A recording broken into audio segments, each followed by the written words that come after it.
At ayun na nga mga men, mga kabakal. At tapos na tayo dito sa kabilang side. Na-weldingin yung mga tubo. Tapos na, iparking natin tong Sky Master. Kung tawagin ay sa Gyosha. Para tayong ano nito. Yung ano bang tawag na sa mga rides? Yung bungee jump ba? Ay, ano bang tawag ari? Di ba? Ang gandang laruan, di ba?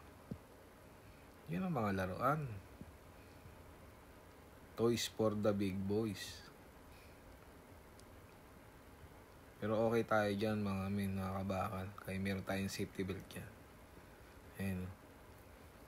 Tamang side-side lang sa baba kung may masasabit or may masasagasaan. Kailangan safety first always. Yan, ipaparking natin yung sa Gyosha Sky Master. At ayun na nga. Tatanggalin natin yung hangin natin sa katawan, yung air hose. Baka mahila. Tanggalin muna natin. Yan. Para safe. Epas ba? Epas.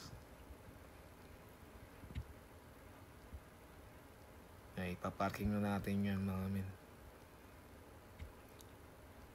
Inakit ko pa sa taas. Kumbaga, patay oras ba?